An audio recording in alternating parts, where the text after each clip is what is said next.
Assalamu alaikum, one and all. We'd like to welcome everyone to Talim here at Masjid Al Mu'minun in Memphis, Tennessee on this Sunday, which I believe is June the 28th in the year 2026. Let us open the Talim by reciting together Al Fatiha. أعوذ بالله من الشيطان الرجيم بسم الله الرحمن الرحيم الحمد لله رب العالمين الرحمن الرحيم مالك يوم الدين نعبد وإياك نستعين اهدنا صراط المستقيم صراط الذين أنعمت عليهم غير المغضوب عليهم ولا الضالين آمين. Again, assalamu alaikum, one and all. We usually around this time have our Dhuhr prayer, but this particular Sunday we have already had our Dhuhr prayer because we have multiple things going on at one time. So we went ahead as soon as the Dhuhr prayer time came in. We have tours of our Museum of Islamic History going on. And we also have a featured presentation on Redistricting 101, which exposes us and enlightens us concerning some factors that affect voting. And we have with us representatives from Miraj Academy, which you one and all need to know about, those present and those watching, and even seeing this later by delayed broadcast. So while we get the present hooked up on the technology for the Redistricting 101 presentation, we also would like to invite the Sheikh, the doctor, Hamza Abdul Malik, to come forward and say some things to us about the Miraj Academy.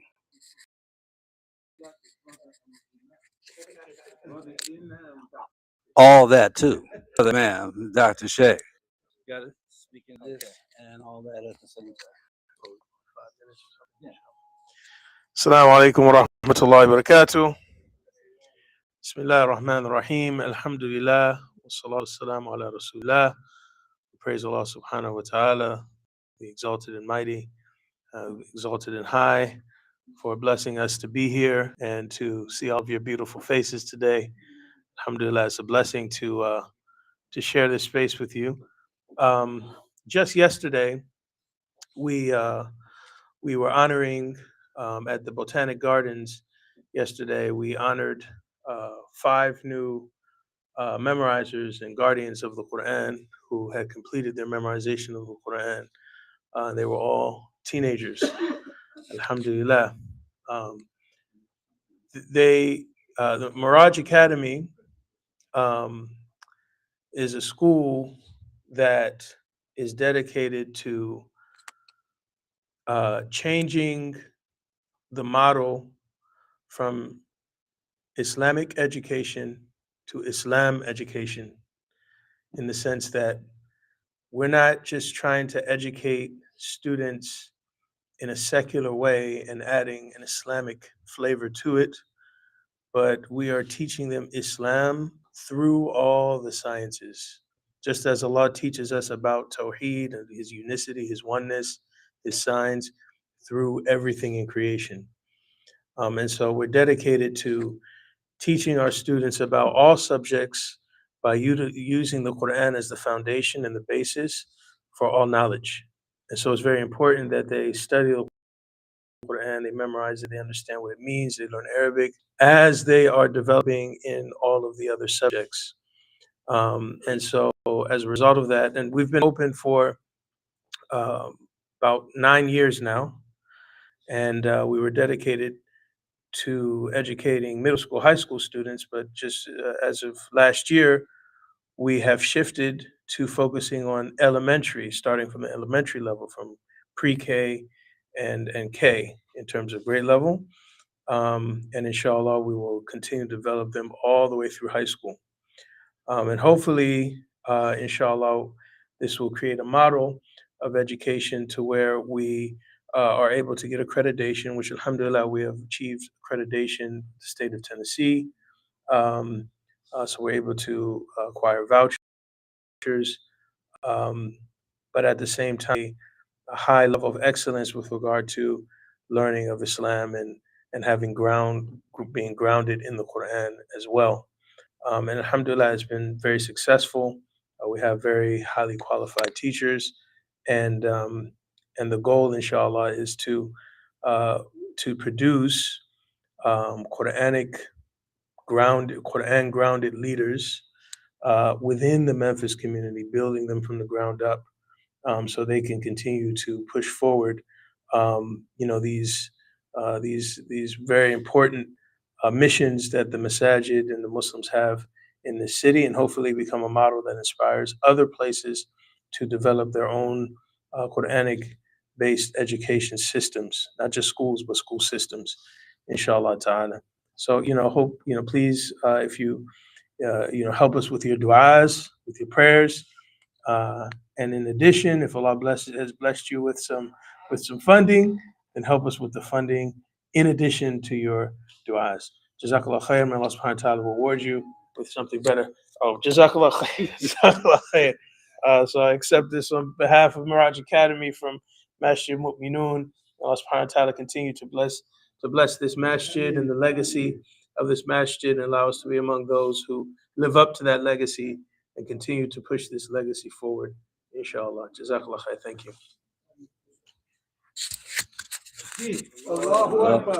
Allahu Akbar. And there might even be some more donations coming. Another envelope. Allahu Akbar.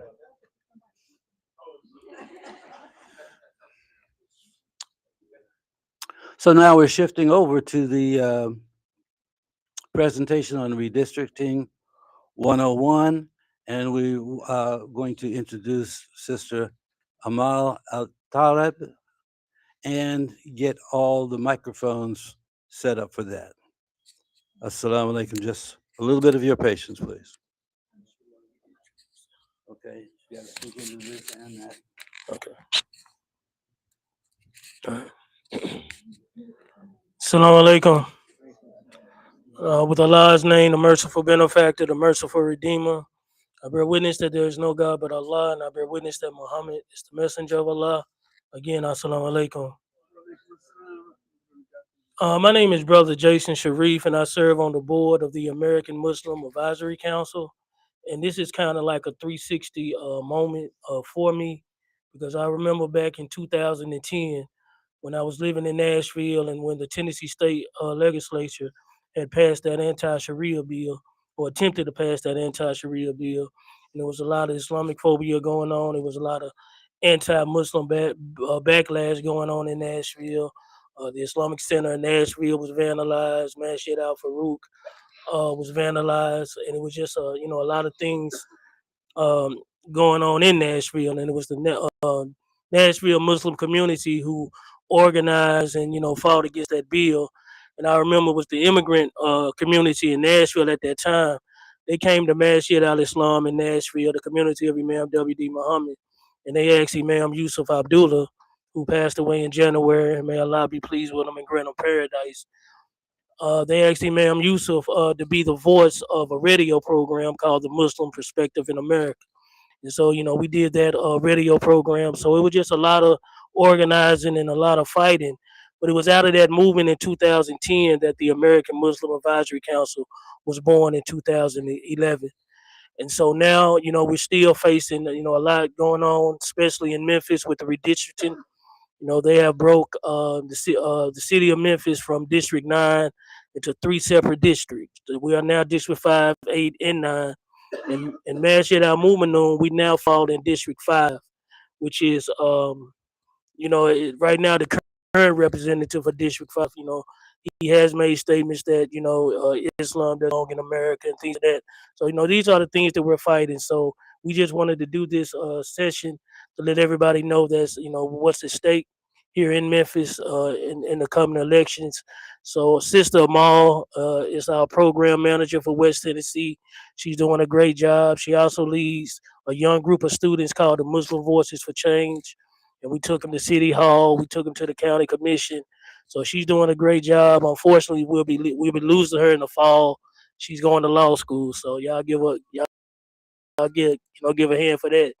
So so she will be attending law school in the fall. But we want to present Sister Amal Sadiq, and she's going to present the redistricting 101. Salam alaikum.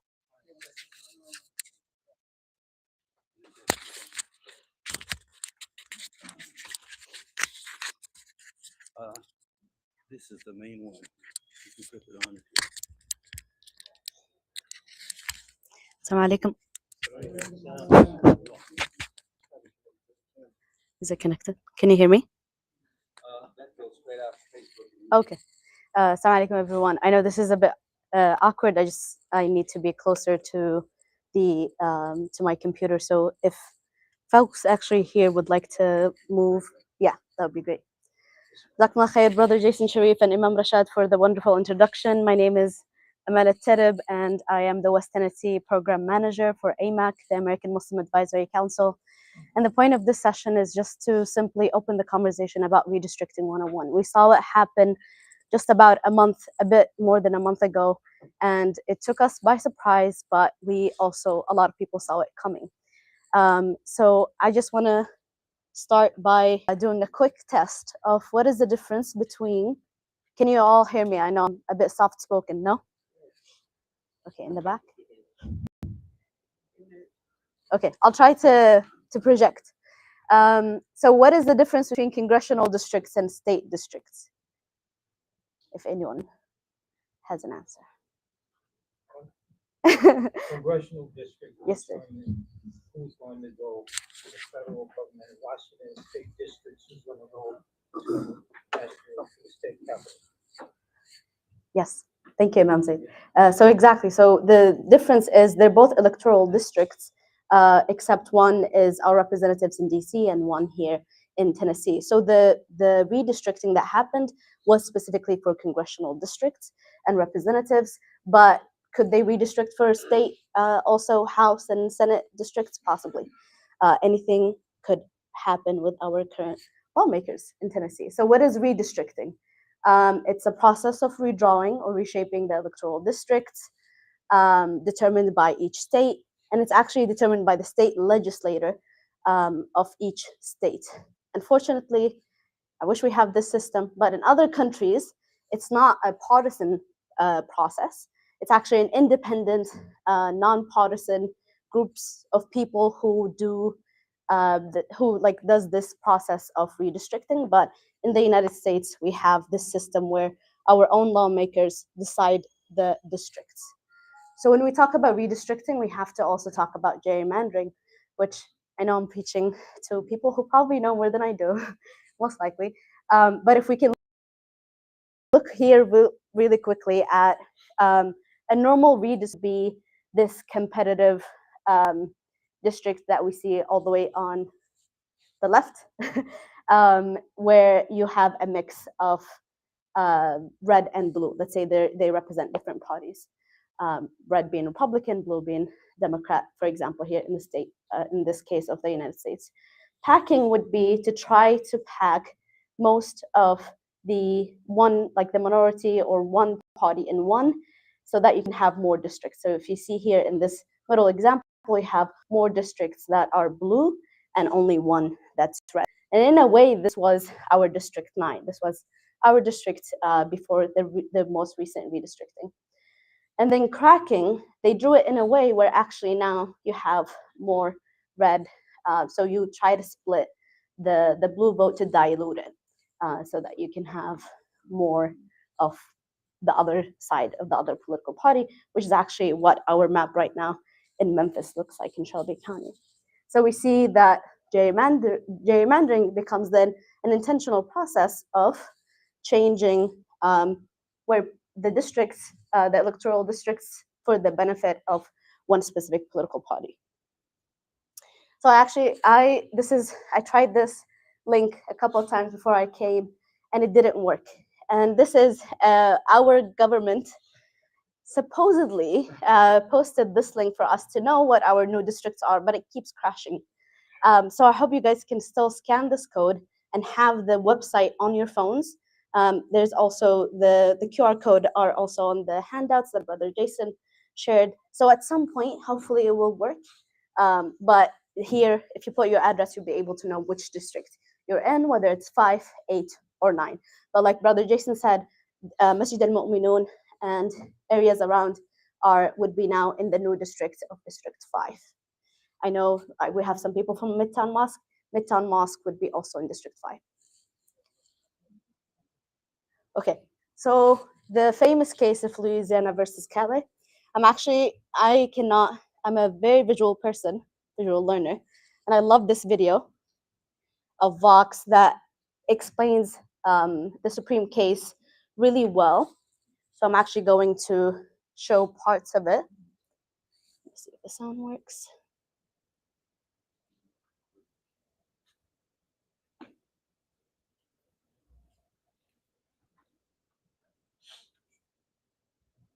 It's on and working. Which option should I press? I don't know from your laptop. So if I press this one, Your laptop volume's up.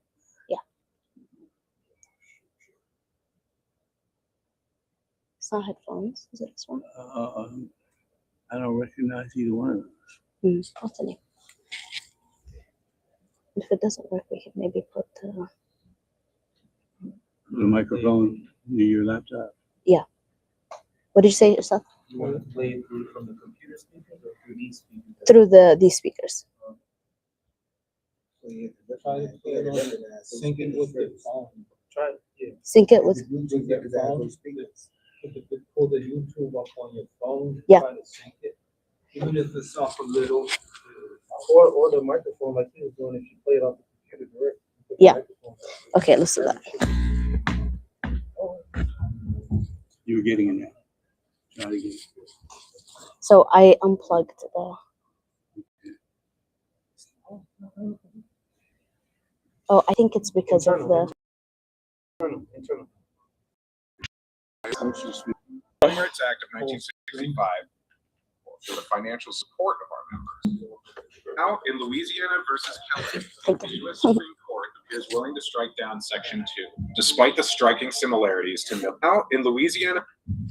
Thank you all. That's teamwork. Pick this up. So the video, I actually highly recommend watching it. It's a great 11-minute video. But I'm just going to skip real quick to specifically the Louisiana versus Calais case. Louisiana versus Calais, the U.S. Supreme Court appears willing to strike down Section 2, despite the striking similarities to Milligan. This case has been kicking around for a few years before it made it to the Supreme Court. So let me catch you up. In 2022, Louisiana state legislators drew an electoral map called HB1 that only included one majority black district out of 6 statewide, despite the 2020 census showing that 1/3 of the Louisiana population was black. Civil rights groups and community members sued, and it was decided that they needed a new map with 2 majority black districts to reflect the state's population. The new map, SB 8, passed in the state legislature in 2024, and it seemed like it was over. But a group of non-African American voters claimed SB 8 was unconstitutional because race was the sole reason for the map. They argued because the map was created to fix discrimination against black voters, it was discriminating against white voters. This is Louisiana versus Calais. And the Calais case wound up being heard by 2 Trump judges. And those Trump judges said that the maps that Louisiana drew were themselves unconstitutional. After an initial oral argument in March 2025, the Supreme Court heard re-arguments 7 months later. We will hear argument first this morning in case 24-109, Louisiana versus Calais. These arguments were framed around a single question: whether the state's intentional creation of a second majority-minority congressional district violates the 14th or 15th Amendments to the U.S. Constitution. This court's cases, in a variety of contexts, has said that race-based remedies are permissible for a period of time, sometimes for a long period of time, decades in some cases, but that they should not be indefinite and should have an endpoint. It's going above and beyond what the 15th Amendment requires of its own force. The Congress has actually chosen the Voting Rights Act as a remedy. Does that affect the question of whether it can go on indefinitely or not? I mean, two takeaways from the argument in Calais. One is that the Republican justices are absolutely determined to eliminate the Voting Rights Act racial gerrymandering safeguards. The other thing is that they have no idea how to do it. They couldn't agree on a rationale for why they should do it. They sort of started with the outcome they wanted, and they were tossing out different theories they could use to get to that outcome. I find it particularly cruel to use two amendments were created to protect Black and other communities of color and women, right, after Reconstruction, to use those two amendments to then take away voice and rights from the very people they were created to protect. In many ways, the Voting Rights Act has already been gutted and no longer carries the same protections it once had. This case could be its last gasp. Now, our governor, our attorney general, and our legislature, who are all Republicanly controlled, are saying it was a mistake to create a fair map. It was a mistake to give voice to an opportunity for Black voters to be able to elect a candidate of choice, to have true representation. You know, I've always seen the Voting Rights Act as like a sacred text. You know, this is the law that finally made the United States into a liberal democracy where everyone had an equal, at least every citizen, had an equal say in who would govern them. But the law only works if you can trust the federal government to want to implement this law. If the court decides to strike down Section 2, it would be ruling that any use of race in districting, even if it was meant to remedy racial discrimination in the first place, is illegal. In the likely event that the Supreme Court overrules Jingles and eliminates the Voting Rights Act's protections against racial gerrymandering, the immediate effects can be pretty catastrophic, both for Black representation and for Democrats. Some reports suggest that as many as 19 House seats could be flipped Republican with redrawn district maps. And it's not just the House of Representatives. This is bigger than just one congressional seat in the state of Louisiana. We could see a sweeping change that would set us back 60 years. What happens next with the Voting Rights Act won't be clear until the Supreme Court makes a ruling on the case, which should arrive just in time to set the stage for the 2026 midterm elections. It might very well usher in a renewed fight over voting rights in America in the 21st century. It cannot be minimized, the fact that people died for Black voters to have voice and opportunity and representation. I think you absolutely will see, Black voters mobilizing across this country. There's going to be a reckoning.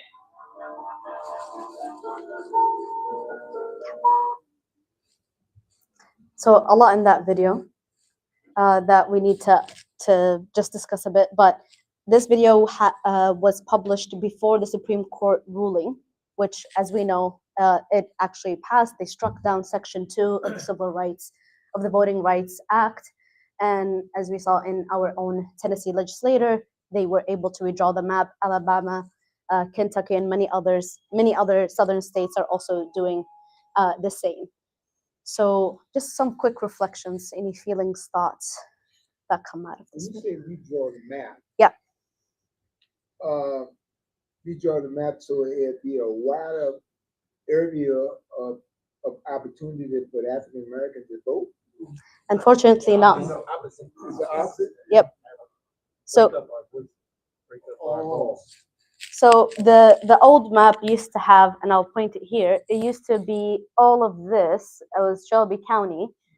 And I believe Memphis, and maybe Memphis was 60% African American, but probably more.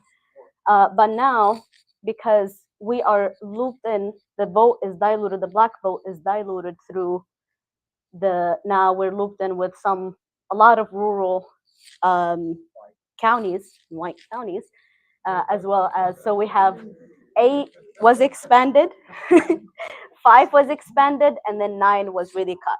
So this is now District 9. So the idea is to make it more difficult for Black candidates to win. Oh, okay.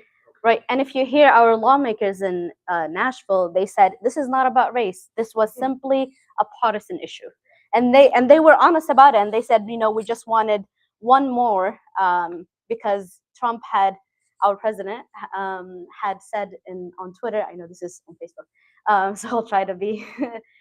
AMAC is nonpartisan. So our president had told the governor to. He quite literally said, Tennessee, can you give us one more seat, one more Republican seat? And then they held the special session where they were able to redraw, which now, based on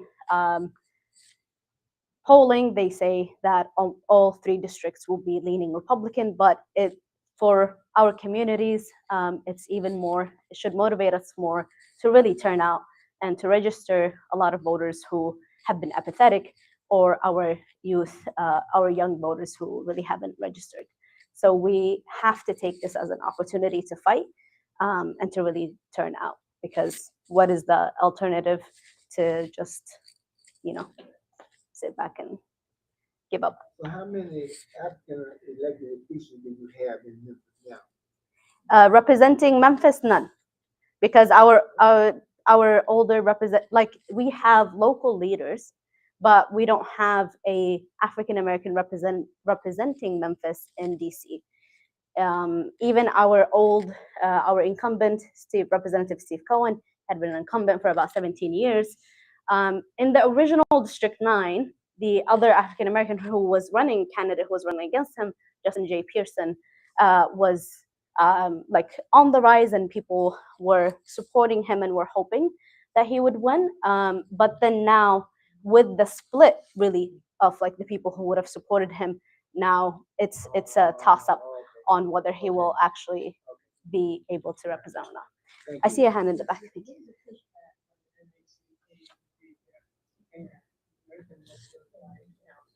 I am on this board, and excuse me, they know the history here as well and what's going on. So, what is their response to this madness? The NAACP? Yes. So they actually filed, to my knowledge, they filed a lawsuit saying that this map is unconstitutional. I'm not sure, honestly, what the update was on that, but I know that some local Memphis leaders as well with the NAACP were opposing this in the courts. That's amazing. What happened when I remember State Representative Akbari? Yes. They were petitioning to have it not to use it, and they pulled back or something. I didn't hear exactly what happened, but something happened when the State Representative Akbari, and they were saying, okay, they were fighting against this redistricting, and for some reason they kind of pulled back, because I thought they were saying they were combining with somebody else to give it more force, but I hadn't heard anything else on that. I mean, I know that Senator Akbari and a lot of the Democratic Memphis delegation to Nashville were all opposing to it, to the point where they actually vocally they stood against the vote, they disrupted the vote, and they were all punished by the state legislator. They took away all their committee assignments. So now, even in our next legislative session in Nashville, a lot of the Memphis delegation will not be in any committees where they actually vote and for the different issues, because their assignments were taken away as a punishment for their disruption during this vote. So now, even our voices and our representation in Memphis at the state level is at stake. Yes, Imam. To the previous question, the NAACP also has called for all African American athletes to not go to these southern schools, and because it would amount to a loss of $60 billion in revenue from the TV rights for the basketball and the football for the SEC, and then the money those institutions would then push up on the politicians to reconsider this. So that's also something that the NAACP has been pushing for. Yeah, that's powerful. I haven't heard of that, but I bet you that would be effective, inshallah, if they're able to do it. Yes, sister.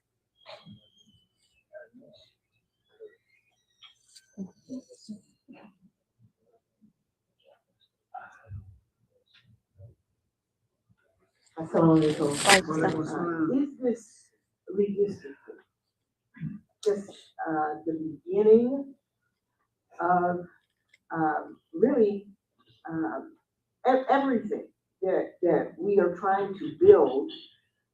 School systems, it's going to affect that. It's going to affect just financially. Mm. Everything that we are trying to build or rebuild here in District 9 or Shelby County or Memphis, whatever, it's going to be directly affected by this. Yeah. Is that a clear representation?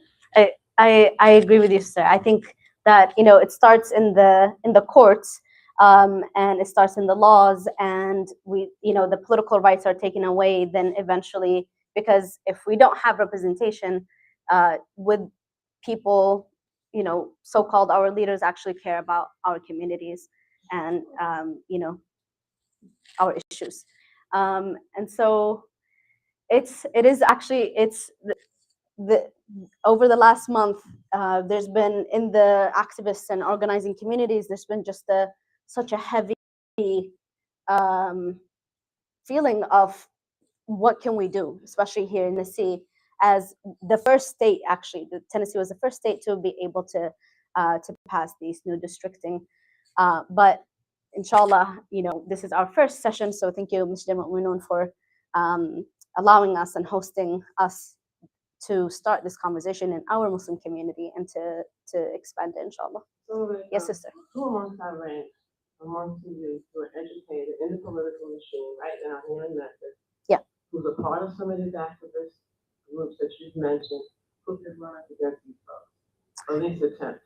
It's too late. That's my question. It's too late now because and I will actually go through the candidates. We've done some brief research on all the candidates that are running, so we're gonna go through them in this. But it's too late for this cycle. Hopefully, inshallah, in the upcoming cycles. A quick question: Yes. Is AMAC doing a registration Yes. drive again? And want to remind people that you must register to vote if you're of age.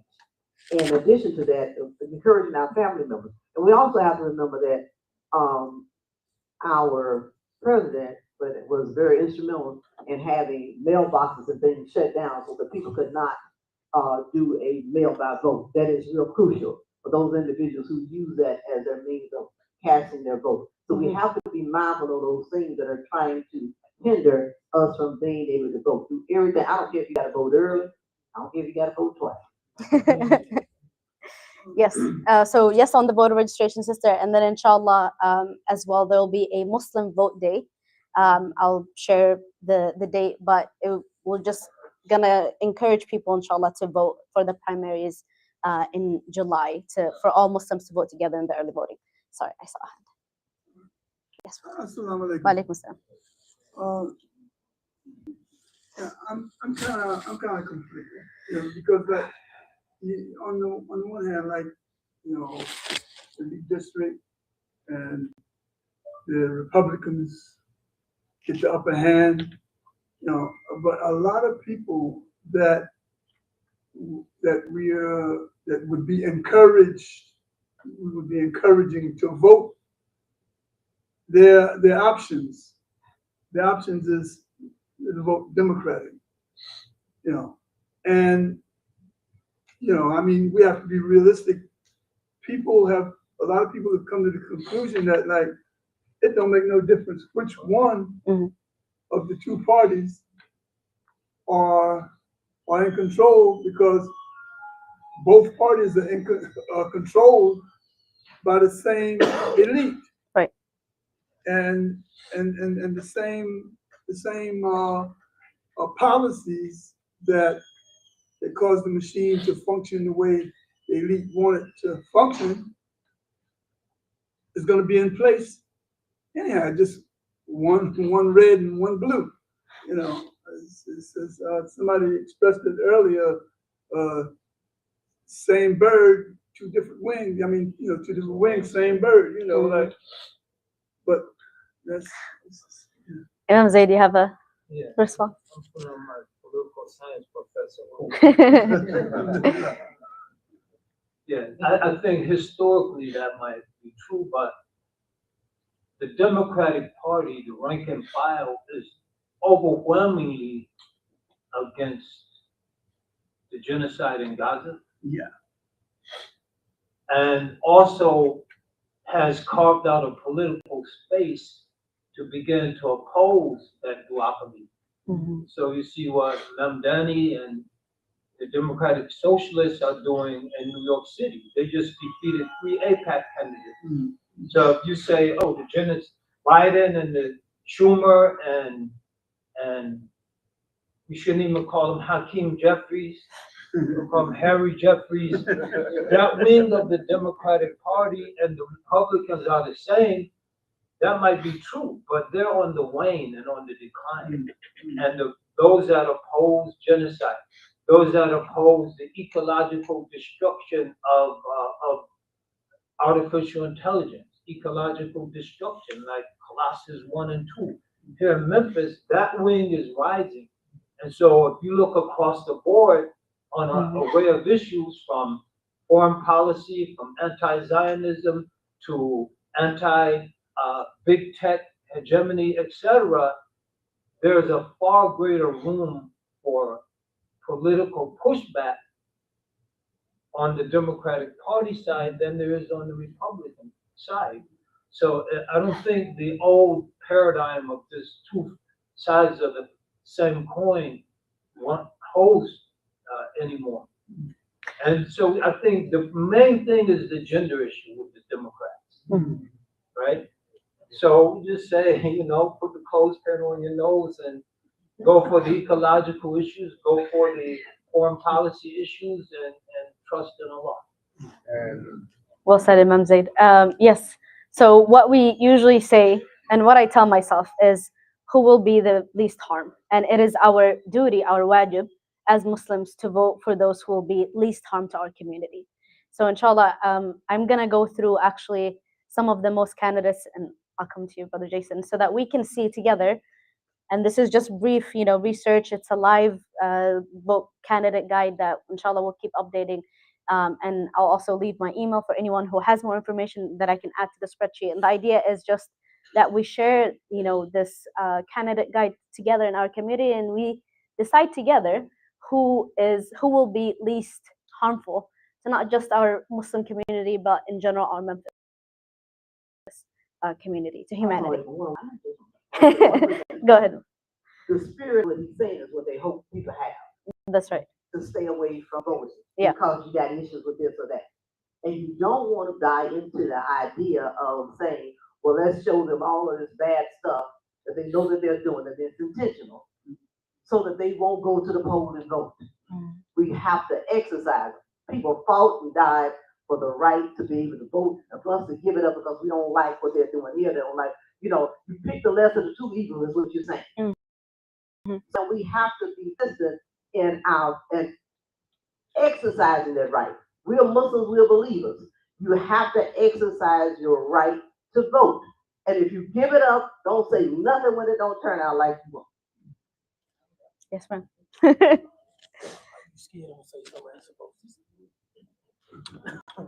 All right, so before she go through the list of the candidates, I did and personally invited the candidates that I know that are running for District 5, District 9, both Democrat and Republican. Relationship that I've built through my nonprofit. I invited Senator Taylor. He said he couldn't be Republican. Y'all know his team. I invited Charlotte Bergman, who is an African American woman who is also a Republican, who recently made a comment saying that the state voucher education, the voucher shouldn't go to Muslim private school, only Christian school. I called her personally on the phone, told her how I felt about that statement she made. I invited her to the masjid. She said she couldn't make it. On the state Senator London Lamar, who's an African American Democrat lady, she's running for District 9. She couldn't make it. She's out of town. State Representative Justin Pearson, he couldn't make it. He's out of town. For District 5, City Councilwoman Yolanda Cooper Sutton, who is an African American Democrat. She's running for District 5. It's another young brother, a Democrat, Devontae Hill. He's running. Both of them couldn't make it. So I invited those who I knew personally that was running, and all of them are out of town or they couldn't make it. I know AMAG is going to do a candidate forum soon, so hopefully, we can get them there. But I just wanted to say that before she introduced the candidate. Thank you, Brother Jason. So, inshallah, our candidate forum will be July 24th at the MIC at 6 p.m. And we will invite all the candidates from all these districts, District 5, 8, and 9. So, if you all have your phones, you can scan this QR code. It will take you to a spreadsheet that has, as I said, it's not perfect. It's still getting updated. And I will actually zoom. If you see here on this side, you'll see issues that we thought the Muslim community would care about. So one is like religious freedom. I know it's a bit blurry in the screen, but the first one is religious freedom / Muslim support, or the opposite, Muslim opposition. And then the second issue is Gaza. Some of them also by Iran, yes. And also immigration, then crime / criminal justice. So if you go up Ustad Ashir, you'll see on each column would be, I included the candidates. So you have Representative Andy Ogles, who's the incumbent. And this is what he says about Muslims. He said, "I'm leading the charge in Congress against Islam."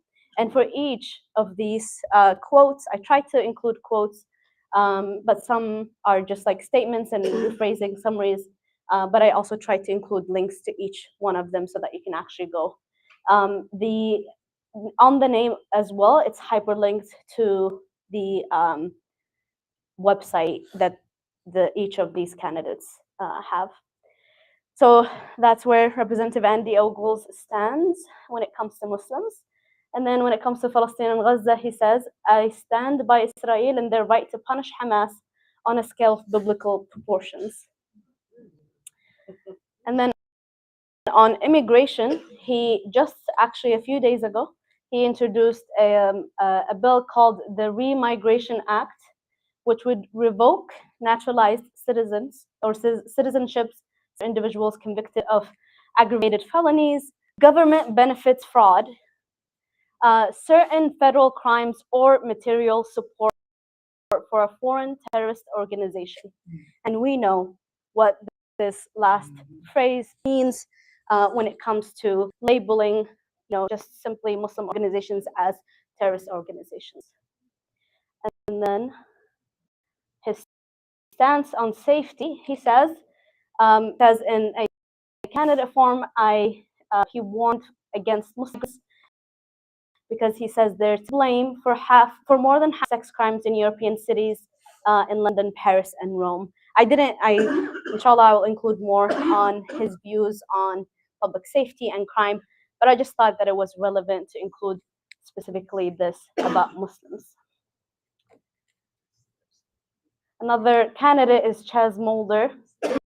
I couldn't really find anything specific on, Muslims, but he says that he believes in the principle of love thy neighbor, and he will care for all.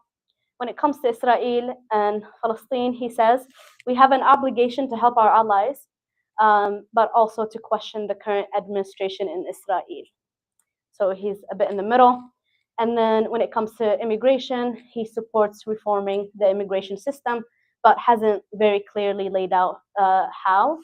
And then for crime, he supports public safety while emphasizing community policing, violence prevention, and accountability. So a bit of a typical Democratic platform. And then we have candidate Charlie Hatcher. He said when they asked him, do you think that Muslims belong in America, in the US? He said, the focus should be on terrorists of all nationalities, whatever they are, not just Muslims, and said to make that one group of people, to make that just one group of people, I don't think it's accurate. So he is presenting himself as a more moderate candidate for Republicans, kind of an alternative for Andy Ogles. And then not a lot of information on Palestine or immigration or even crime. And then we have Rachel. She believes in treating Israel the same as other countries. And she thinks that Israel is illegally occupying the West Bank and even called what's happening in Gaza as genocide. And she said that immigration is not a crime, and she has a lot of merchandise on her website supporting immigrants. As for crime and public safety, she supports investing in neighborhoods, not policing them. Her name is Rachel. Miss Rachel. And then for our councilwoman Yolanda, we don't really have much info. But when it comes to crime and public safety, she says, public safety is about prevention, trust, accountability, and community-centered solutions that protect families and neighborhoods. So inshallah, we'll be able, hopefully when we invite them to the candidate forum, we'll be able to ask them, their stances on some of these issues, and we can fill the gaps. And then for the rest of them, we can skip because there isn't really much there. I think, yeah. For candidate Carrie Ann, she said, when it comes to public safety and crime, our children to go to equitable schools that are safe from gun violence. So this is, oh, yes, Sheikh Mendes. Thank you for this. This is really well put together. So I have two questions. I think it's really good for Muslim informed voters. Two questions. Is your organization national or is it just Tennessee? Okay, we need something like this to be used to. Okay. Do you have numbers on how folks are registered to vote in District 5? I think you do. And how many of them have been voted? Yeah. So what are those numbers? So on the first question, is only Tennessee based. I know that there are a lot of awesome national Muslim organizations, Empower Change, just off the top of my head, CARE. So there might be, CARE chapters in Texas that will be doing this work. But AMAC is special because we really just, we focus on Nashville politics. We focus on Tennessee and empowering the Muslim community in Tennessee. The second question on numbers. This is our biggest struggle because we have been trying over the last few years to really, register our people to vote in this District 9. So the numbers that we have in that, like in our, database as AMAC is a bit more than 3,000. So really 3,000 Muslim voters. We hope that they all turn out in Memphis, but we know that there is most likely more than 10,000 eligible Muslim voters in Shelby County, because we know there's 20 to 40,000 in Memphis. Yes, Jim. You can tell the Republican guy has opted. Because on crime, he doesn't say a single thing about America, Memphis, Tennessee. It's all in Europe. It's just throwing red meat to the base. There are two Muslim paths with a lot of money. You guys should meet with someone like Miss Rachel and get her to sign an anti-AIPAC pledge and then give her money, financing. Anyway, I shouldn't say that on the line. No problem. So I was going to say that. So I work in Houston. Yeah. I live in New Jersey a lot. We have the same issues. We have lots of Muslims. Like in Houston, we have 350,000 Muslims. New Jersey, almost 400,000 Muslims. Most of them are not registered to vote, and the ones who do, we have one of the brothers came up with an app where he actually generates numbers after each election. Most messages and 5% of registered voters actually vote. It's changing. Inshallah. It's changing fast. I mean, so out of time we want. Yeah, exactly. Yeah. But a lot of he had a lot of non-Muslims voting. We know organized. And that's why, Sheikh, we have a campaign. We started a campaign with the Greater Memphis Network, which is a coalition of all the most of the Muslim organizations in Greater Memphis, and we won Muslim voters by the election cycle of November. But when we showed up, and we did almost multiple Ramadan registrations in almost all the masajid in Memphis, we had only a handful, like a couple dozen of Muslims registered. I'll say about that two things. Number one is that a lot of churches, they will be very proactive and strategic about getting registered members of the congregations to the voting booths. Yes. So they'll beyond registering them, they will bus them, get vans, carpools, and so I really would like to see us do that at a national level. Yeah. As Muslims, so on election day, we are organizing transportation, making sure that our registered voters are getting out to vote. So I'm doing that. The thing is, our all communities, are doing these, and we must create that we just need to do these same tactics. And in the 2024 election, we did a bus from Masjid al-Salam and a bus from the MIC. So we'll do actually on the Muslim vote day, starting on the day, I think it's July 19th, but I'll make sure and I'll share it. But I think it would be awesome to work with each masjid to coordinate transportation to whether the closest polling site, or if we choose one polling site for all Muslims to go and vote together. But inshallah. Quickly, you need to do that for registration before voting. That's right. Busing people to the courthouse to register, and before you even get to voting, to just get those numbers increased, and then we need a fatwa. Yes. This is far behind on every individual, and here's why. Yeah. This is the you can ward off, and these are the benefits you can secure. So, Imam, I will do the voter registration, and your job is the fatwa. And the thing is, one of the things we saw in New Jersey is some of those elections are decided by primaries, 700 voters. Yeah. That's one Jumu'ah. Primaries. But that's how Trump controls the Republican Party, is through a primary. 100%. I will say the primary voter registration deadline is have a week, but for the general voter registration deadline, it's sometime in October. So inshallah, if we still have, because we see, God knows who from the Democrats will qualify, but we can guess from the Republicans, most likely the incumbent. And so we can build toward the general election, inshallah, over the next few months. Any other comments?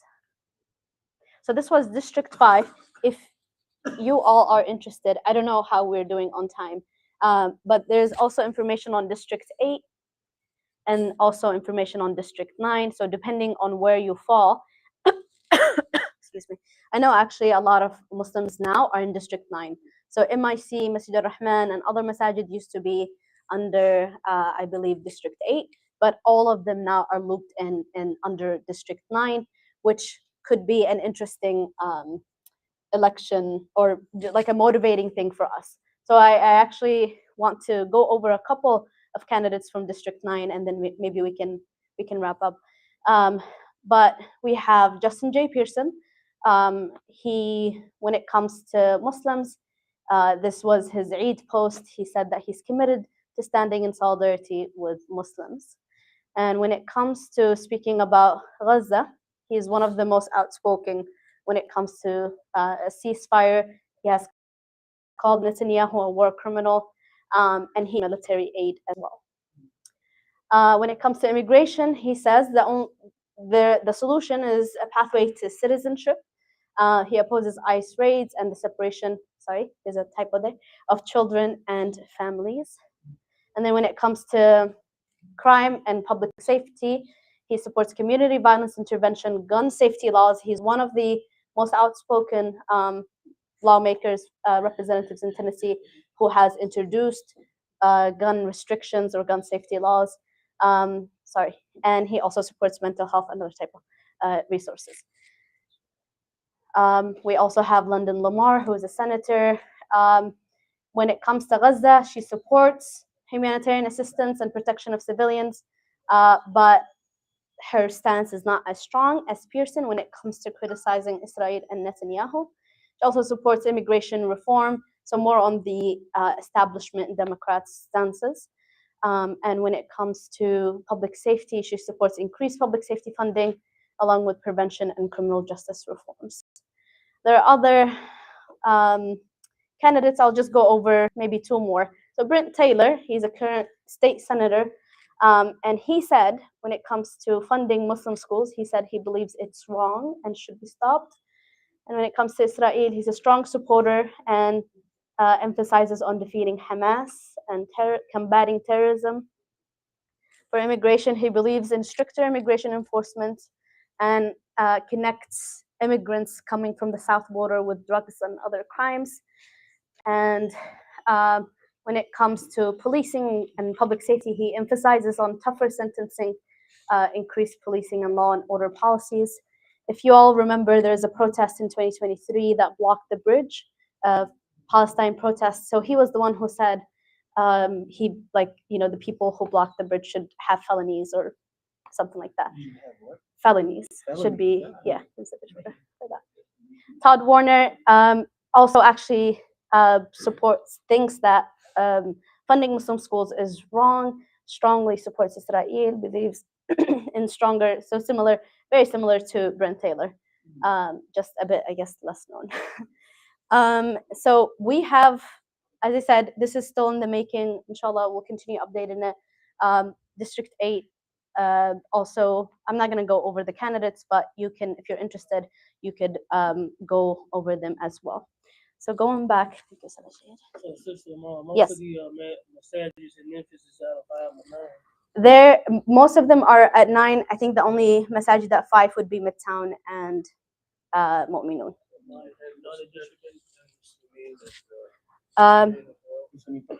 Muslimin Taqwa, they're all at 9. Yes. So it's really interesting, right? Like how the sorry, let me make sure real quick. So District 9 would be Taqwa Muslimin Rahman MIC. District 8 is Masjid al-Nur and Masjid al-Salam. And District 5 is Midtown and Al-Mu'minun. Yeah. So, yes. Sorry, yes, sister.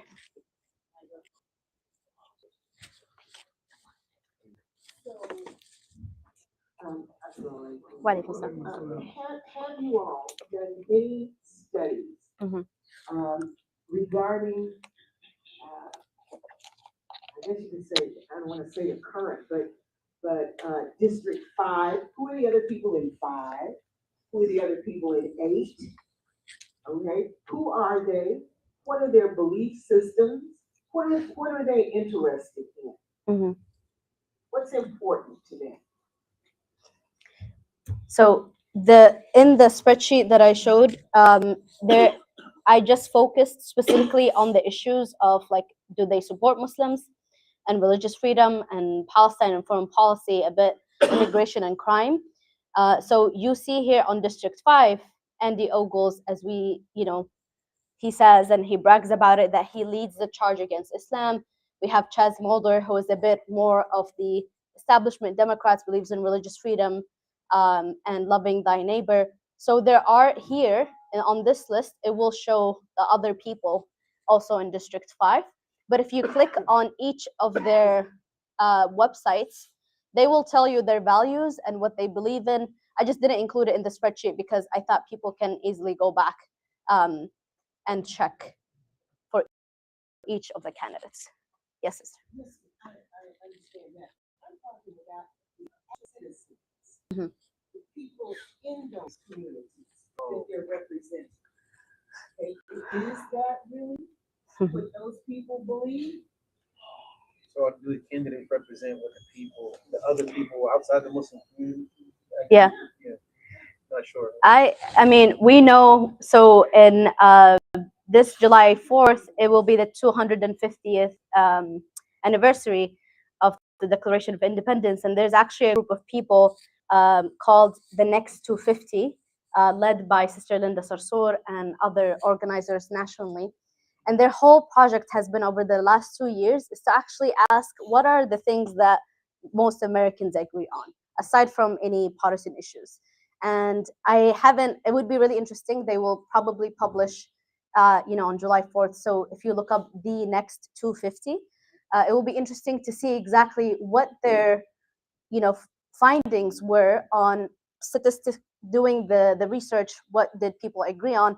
But we know that all humans just want a safe, they don't want to live in poverty. They want safe communities.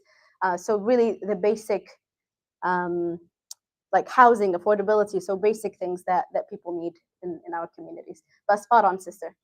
Yes. No. We thought there would be one in Nashville, but there's nothing organized really. So I think it might have been today. There was an event in DC. The Next 250? Exactly. Absolutely. Even if it's 100 people care, something. So Memphis is going to be on this map on that day. Yes, sister. Go ahead. All right. Seriously, because this is important. Because this is a springboard for the rest of the country. Just like a couple of days ago, Texas made a statement. They're trying to push a bill that it's mandatory that every child in the public school system reads the Bible. You have Muslims and others they in the public school, not just Bible readers. So that's a slap in that face. And so this is what's going on. And everyone's going to have to tie into the same action because it's all a system. One system. Yeah. AMAC is part of the coalition, and we actually participated also in their research. We did here in Memphis a couple of sessions, but their event was Saturday the 27th. We definitely will follow up with any campaigns or actions they have, because we know it's not just a one-day like event or findings that they wanted. So inshallah. Yes, sister. Yeah.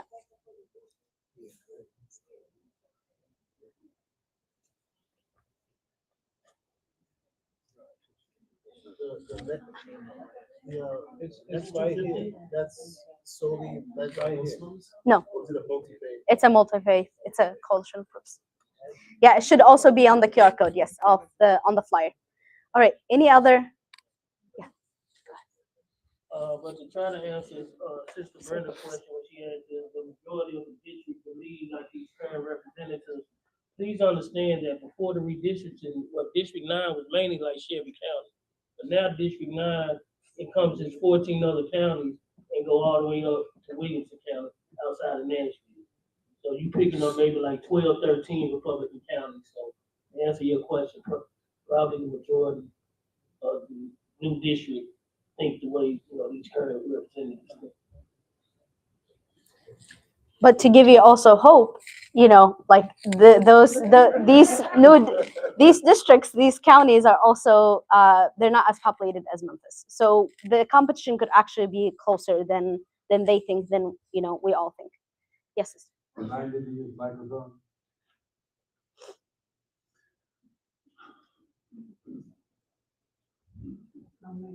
I checked to see what my voting district is and my voting poll, and I'm not sure if I'm in district 5, 8, or 9, but it says my Senate district is 29. What's the difference between the Senate district and my district here in Memphis? Good question. So if you pull up your voting information, you will see there's a state house district, and then there's a Senate, there's a state Senate district. Both of these are actually your representatives and senators to Nashville. So it's a state-based representatives and senators. But you would be looking at the congressional district to DC. So it would say DC or federal congressional districts or something like that. I'm not sure if you actually check here on this last QR code I will show you, you'll be able to check your voter registration, and you'll be able to also check all your districts, like how you just did, sister. But I don't know if they've actually updated. They should. It would be mind-blowing if they haven't updated the districts in each person's voter registration. And actually, I'll check it right now with you all. So if you click on this website, it will take you to our AMAC link, actually. So all the information that people register here, we're able to also aggregate it so that we can have an idea of how many Muslims are registering. So if you click here on check registration status and fill this out, then you can look up your registration. I'll show you. I'll actually, let me see if I can do my own stuff real quick. While you're doing that, Yeah. people should not despair because Allah is in charge.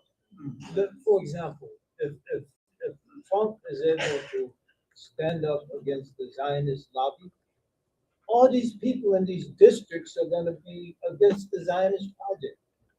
I'm talking about all these country folks out there, and that's going to change the whole thing.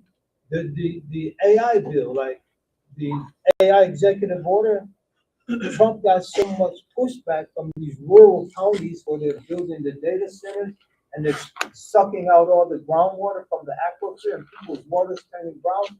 He rescinded the whole AI executive order that only the federal government could regulate AI data center construction and management. So there are a lot of things happening that give a lot of hope. You don't know how Allah might turn all this around.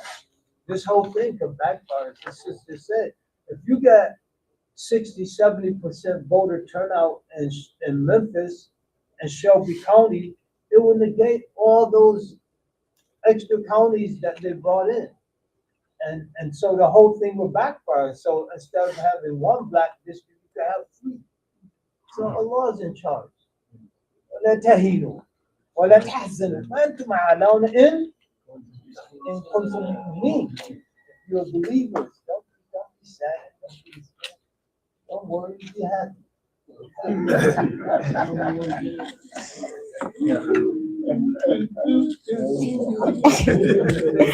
Thank you, Imam Zaid.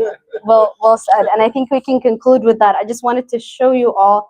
So this is my information. Maybe I should hide it. But if you look at the congressional district, I actually, like, it says here, it doesn't give me what the congressional district is, and it takes me to the website here. And so if you, so they're still updating it. So basically, they're not going to put your actual congressional district on your voter information. I don't know if, because I know they mail it, so I don't know if they'll mail updated ones, but I doubt it. I think that's what organizers were trying to get them to do. So this QR code is really, really important, the one where you find your district, so that you can know exactly where you fall. But hopefully when the website works. So again, we see another step of voter disenfranchisement, actually. But Jazakumullah khair, this is all I have. If we can actually have Imam Rashad give us our closing du'as, or Imam Zaid Shakir, whoever, mashallah, we have our imams.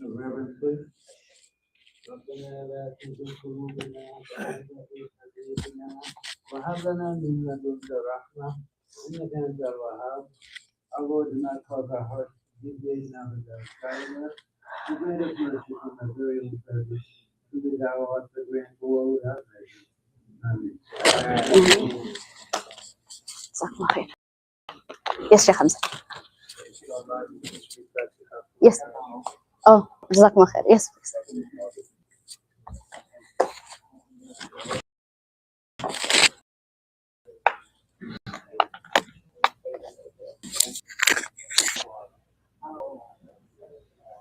We have announcements from Community Affairs.